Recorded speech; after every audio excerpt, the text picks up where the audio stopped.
So I'm sitting here watching a video, and Igma's coming through, and they're pulling me to look outside right now, out at the trees.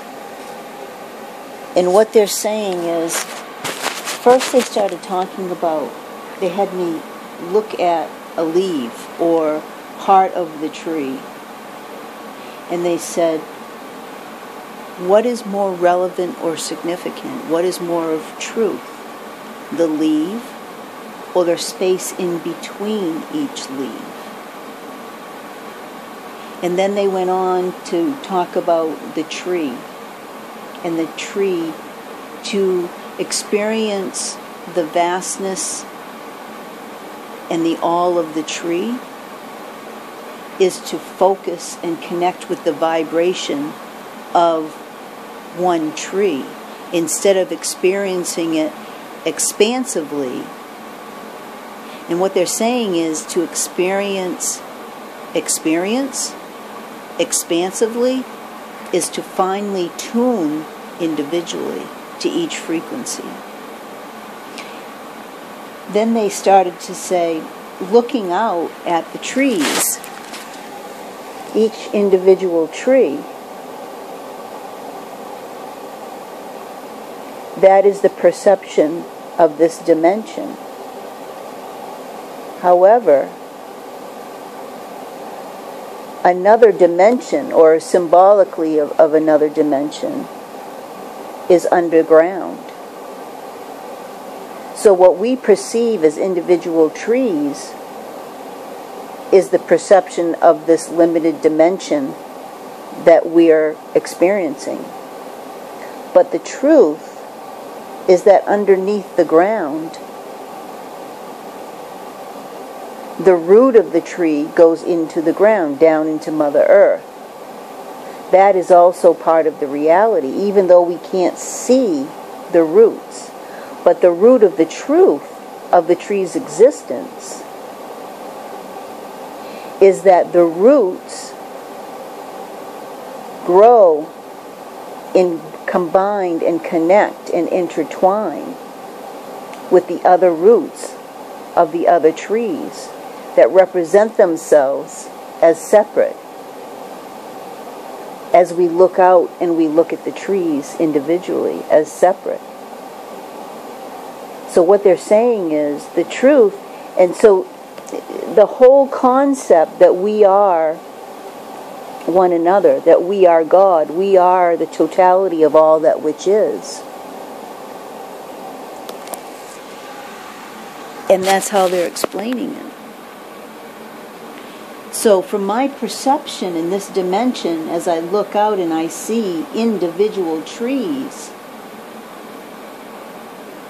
that is because I am vibrationally, vibratorily attuned to this specific dimension of experience. And what they're saying is that even to think and perceive and understand that which they're sharing, as far as the roots being underground so that we can't see underground, that doesn't mean that it's not so. Just like the wind, we can't see and perceive the wind unless it moves the tree. So, and so what they're saying is, it takes the unseen and the seen to support one another to create all of which creation is. And that's a good analogy. As I'm looking out right now, the wind is blowing just a little bit, and it's moving leaves that happen. There's a few leaves left in a tree out there. And so because the unseen of the wind, yet the reality of the wind, is moving the physical form of the leaf that I can perceive through my perception in this dimension. Because my biology, my DNA, my cellular physical form is vibratorily attuned to the limited point of view of seeing the physical form, because I'm in physical form. To relate to the unseen or the non-form, it's like they were saying before, which is more relative as I look out? And I'm looking out at all of those trees. What is more significant, they're asking? Is the tree more significant or more real than the space in between the trees? Which is more relative? Which is more significant? The space, the air in between the trees, or the trees themselves? And what they're saying is the answer is neither. Because it takes the trees and the space in between the trees. In other words, without the space in between the trees, then we wouldn't be able to perceive the tree. Because it wouldn't separate itself from the space. And that's what they're saying. The seen and the unseen, or the perceived and the unperceived, it takes both to support one another to create perception. This is very cool. I get this. And what they're talking about is, in order to, I asked them, I said, well, how can I, in my mind, or in my expression as Susan in this physical form, how can I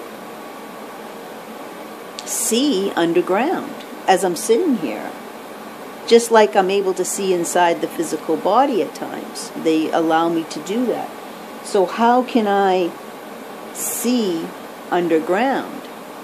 And what they're saying is, in order for one to be able to see or perceive unseen dimensions that are around us, just because they're unseen doesn't mean that they're not real. Well, that's been validated over and over through means of communication with loved ones on the other side, or so on and so forth.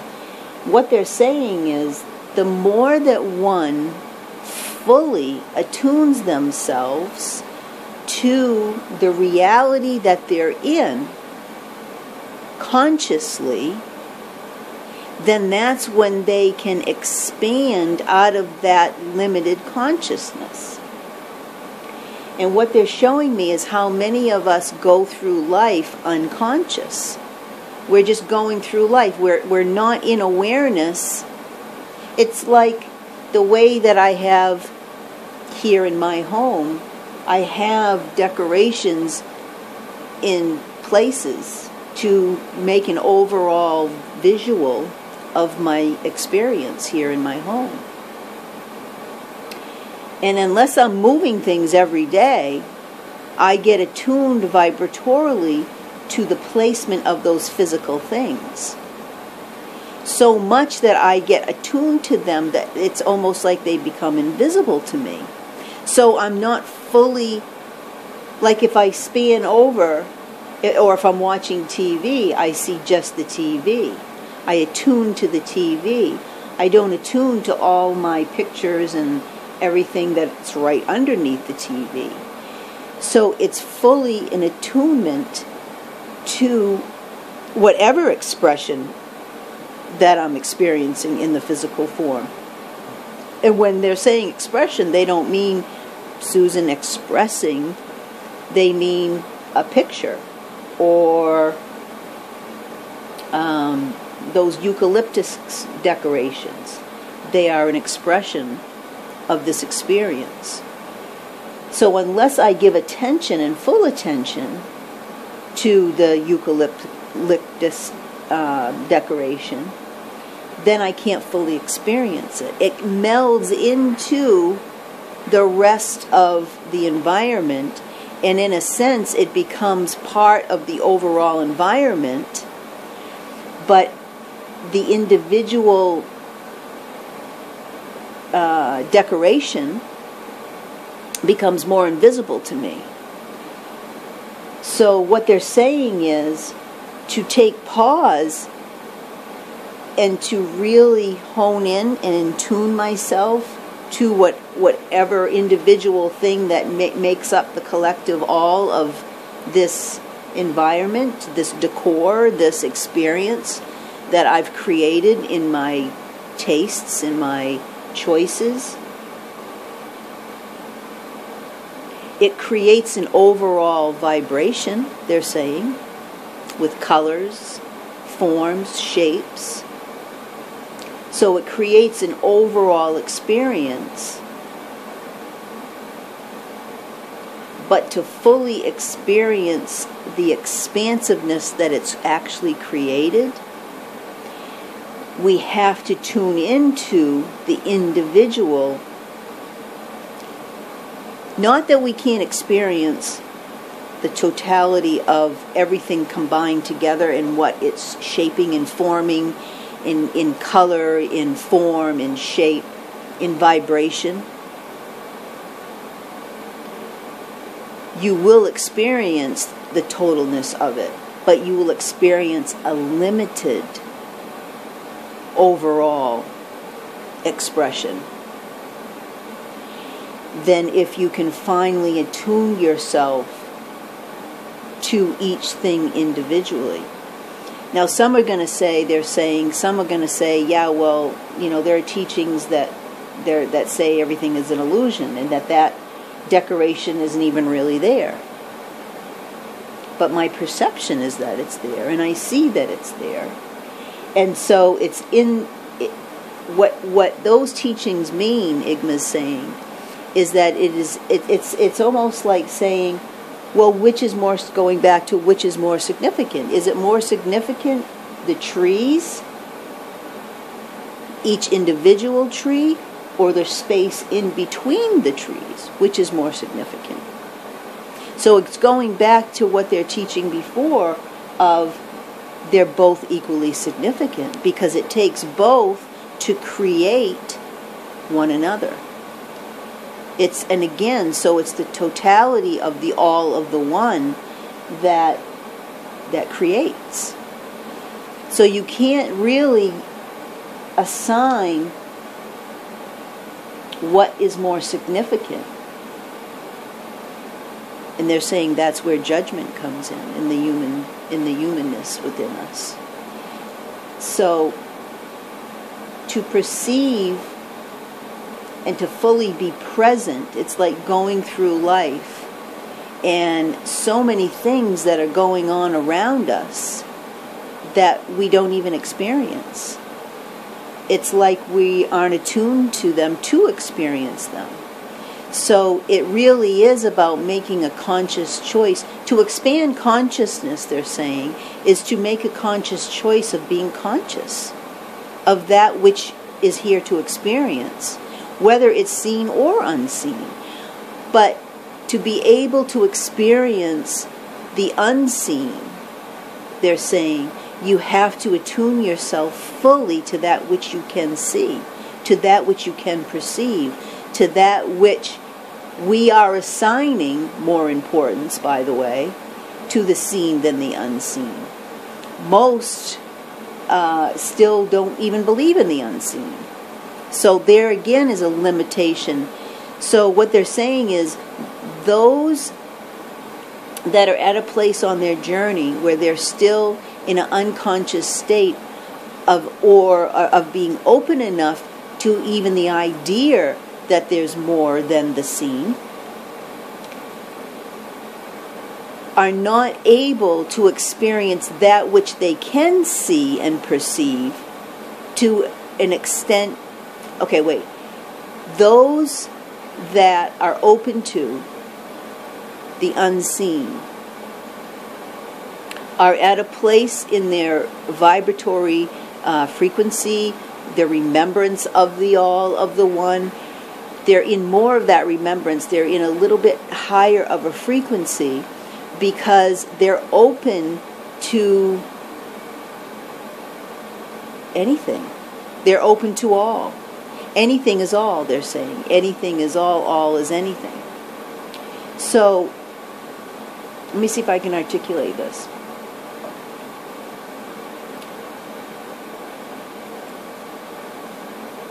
One that is open to all possibility will experience the dimension, the perception in more depth, in more clarity, in a more conscious way than those that are limiting all possibility in non-belief or the possibility that there's something other than what we see experiencing here in this reality. So to bring it to the next step, what they're saying is, in order for me, Susan, let's just use me as the example, in order for me to attune myself more and more to the unseen, to other dimensions, to higher frequency beings, whether it be a loved one, a beloved animal that's crossed, or other worldly beings, masters, Engma, the more that I can attune myself and be present in that which I'm experiencing and attune myself to it fully. And in order to do that, I have to be present. So as I'm scanning the room, I am going to attune myself with the individualness of decoration in this example, of form, of color, of light. I'm going to attune myself to it in the individuality, because what they're saying is the teachings that are being taught is that we are the all of the I am. We are one. But in the unconsciousness of remembering that we are all the one, we need to remember, in the way that we remember that we are the all, the one, is to be fully present in the individual expression and experience that we're having. To be fully present in that. And in doing that, it's kind of like, when you get in a car and you have to go somewhere, and the next thing you know, you're there and you don't remember any of the ride. Well, to some points of views, that's a meditative state, and that would be correct. That would be correct. However, to be fully present would be to be taking in everything as you're going, and you're driving. You're experiencing all that which is around you, so that you're having the full experience. A friend of mine was with me in the car yesterday, in fact, and we were talking and everything, and she had never been to where we were going, and she said, "Oh God, I haven't been paying attention. I've been listening to our conversation and being so present in the conversation that I have no idea how we got here." And what they're saying right now is that is a good example of what it takes to be able to be, basically it's conscious multitasking. And what they're saying is that's like what I myself do and other mediums or channels do, is we are multitasking in our consciousness. That's what we're doing. And so trying to strip this back to simplicity is, if we want to expand in our consciousness, the first thing we have to do is we have to be open to any and all possibilities, and not in the limitation of just what I'm perceiving with my physical eyes. In doing that, we become more present in that experience of what we can in the limited experience of what we can only perceive with the physical eye. Just in the openness of something else being possible of what I can see expands my consciousness. They're saying by natural law. So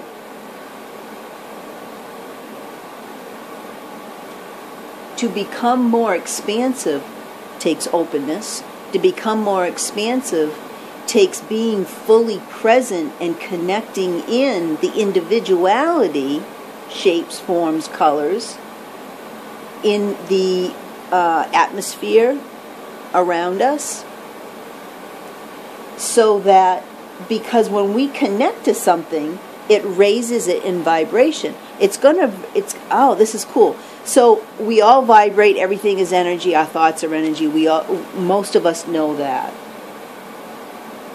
That table over there is vibrating. It's a consciousness in itself. It's a vibration. It's a frequency. So it's going to vibrate in frequency all on its own. However, what they're saying, and they're saying this is key, if I attune to its frequency, it's going to raise in frequency because it's connected in with another frequency. So it's going to, in essence, it's going to have a combustion of frequency.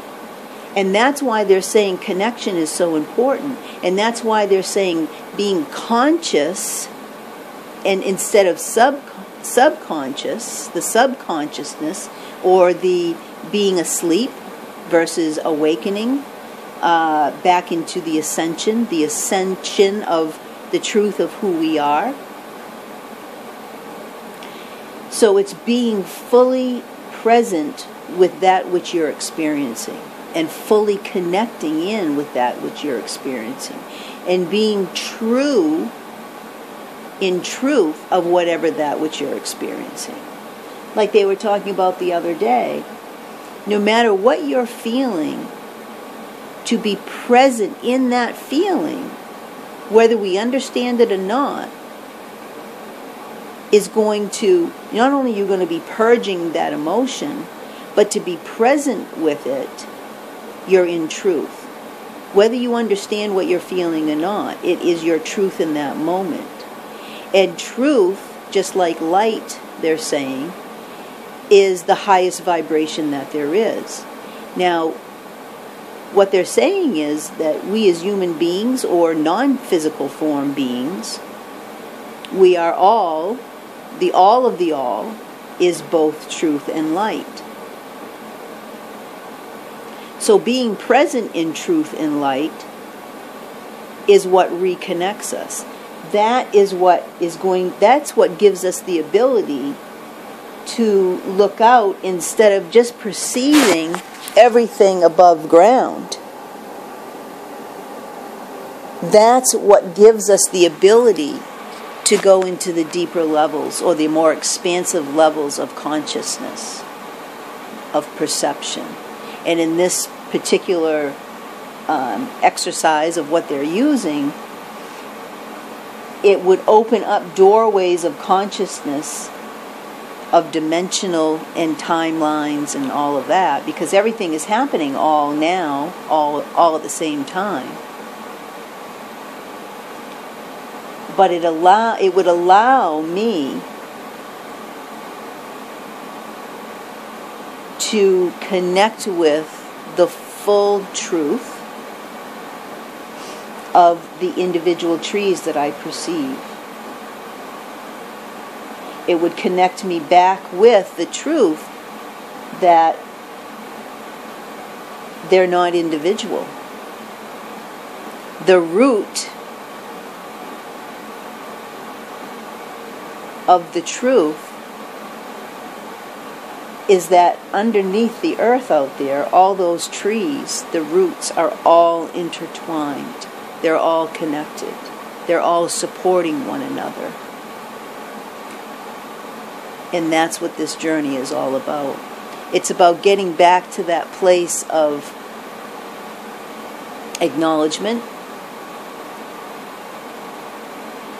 and embracing, no matter where we are on our journey, it's about embracing where we are. It's about being fully present with where we are.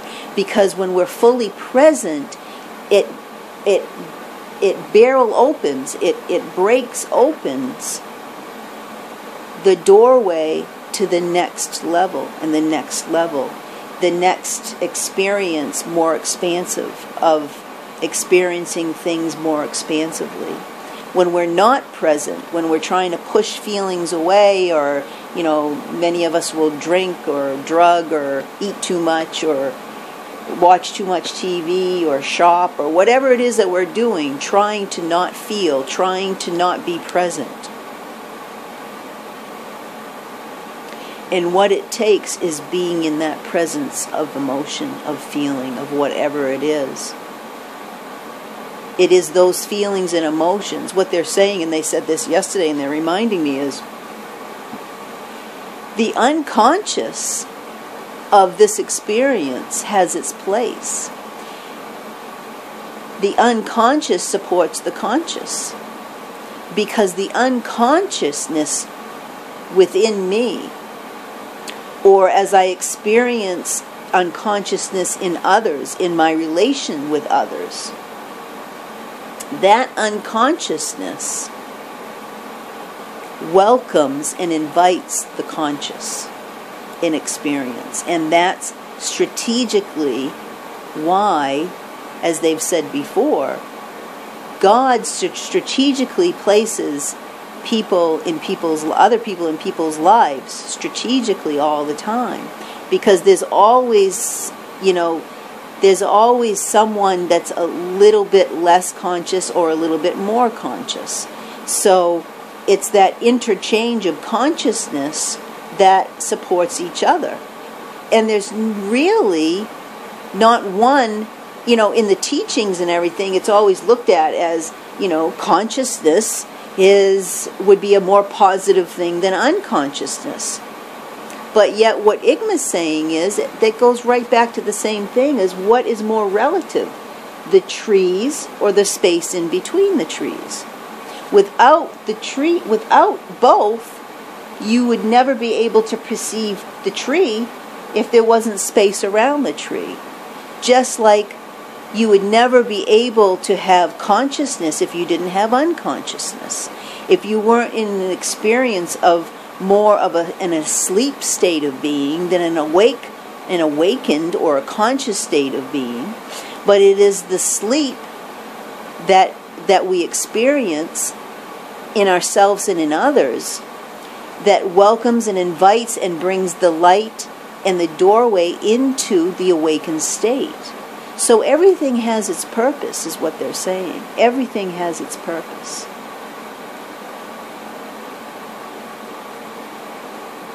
And I get that. I get that.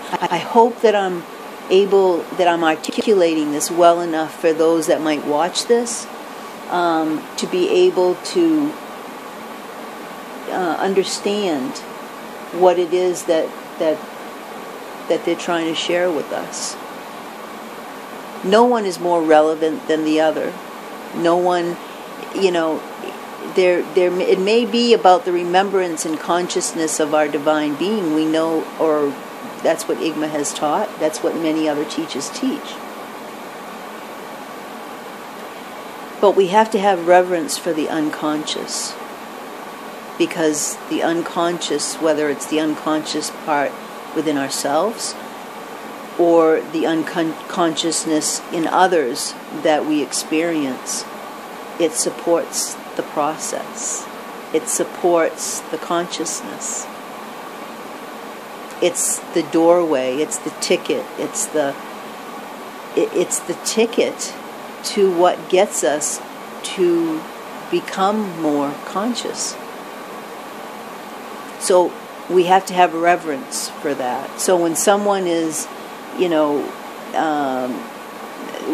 the ego mind would perceive as in ignorance and just not understanding where you might feel that you are on your journey, don't allow the ego to bring you into judgment, but step up into reverence for that unconsciousness, or that's more of an asleep state. And again, who's to say that they're the one in the asleep state? So going back to always being open to the possibility of all that is. It's not just all that is in the expansiveness of God, in the universe, in the multiverse, in the cosmos. It's being open to the possibilities of where I might think that I am on my journey versus where someone else is.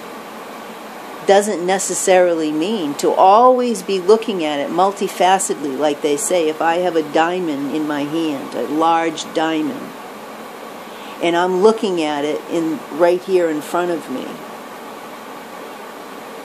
all it takes is one little, my head turning one way or the other, and all of a sudden it's going to be, wow, holy mackerel, I'm going to see so much more in these different angles. So everything is multifaceted. So to always be open to the possibility that even where I might think where I am in my perception of understanding, to always be the humble student, to always be open to the possibility that so-and-so might be showing up in my experience, and to help me to see that I can, as long as I remain open, that they, instead of me perceiving that I might be showing up as the teacher,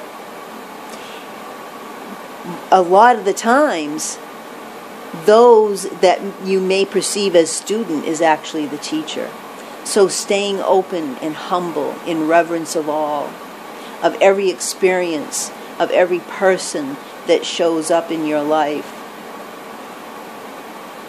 to have reverence for that experience and to really finally tune into and connect with that experience and be open, because that's where expansiveness comes from. And in doing so, we support one another. And ultimately, wherever there is support, Engma is saying, there is love. And wherever there is love, there is expansiveness. So it's in the simple part of just being, in just being open and in our beingness and welcoming experience, whether, no matter what it is, no matter how it may be perceived, whether I perceive an experience with someone or positive or negative, to remember to have reverence for both and not to attach and assume if it's positive or negative, but just be present in that experience,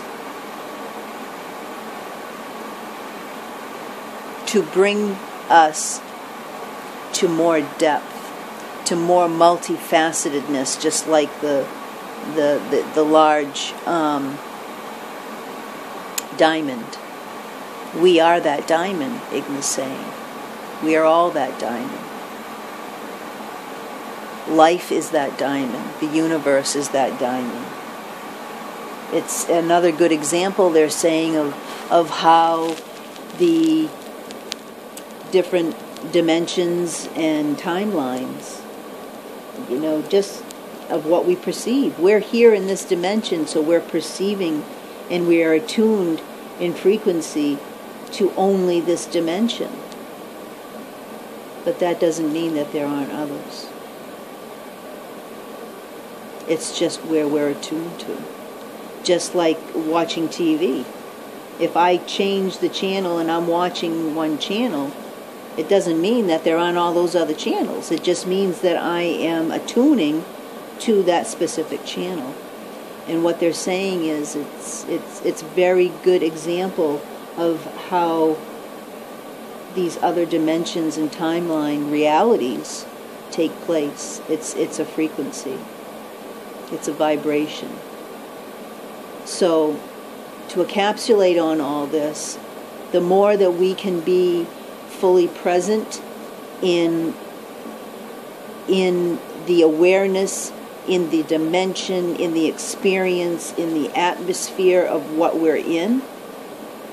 And they're also saying to be vulnerable in that dimension, that experience, that exchange with another, whether it be a tree or a bird or that lamp, but to be fully present and attuned, be in attuned with the frequency that you are identifying with, the more we do that, the more we can then attune to the expansiveness of other possibilities and other frequencies.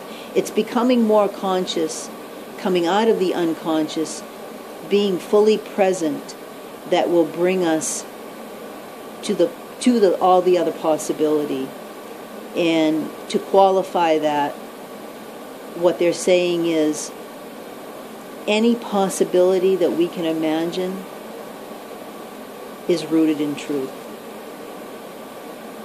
It's just a matter of limited perception at this time.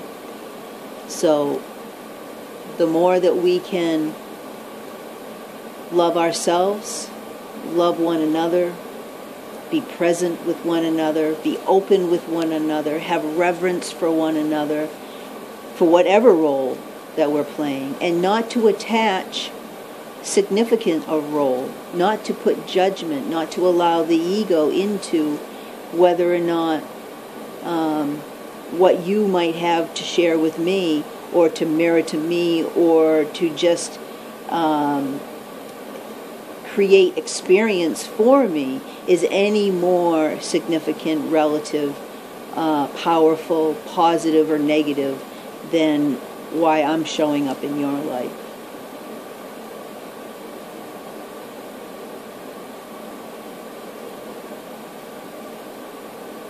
Namaste, namaste.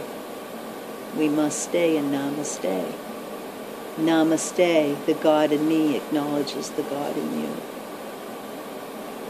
I thank you guys for being here. You guys, meaning Engma, I love them. I love you. And my love goes out to anyone that may experience this video. I've been in my own limitations. I'm going to cry.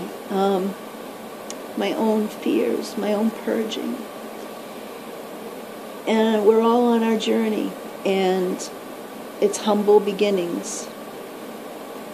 But this is my attempt to share my experience of Engma with you all. Hopefully everything will become more fine-tuned, meaning, my fear has been, well, I don't know how to video and get it on YouTube, and I don't know how to this and how to that. So for quite some time now, there's been extraordinary things happening in my life with Engma and what they have to share. But my own limitation, my own fear, which creates the limitation, has kept those teachings from others. So these are the humble beginnings. And I welcome you for the future of expression and learnings that as they channel through me, I learn too. So I love you all. I share with you in my humbleness, in my rawness, in my truth, in my vulnerability. And let us all love one another and evolve together and learn together. Namaste.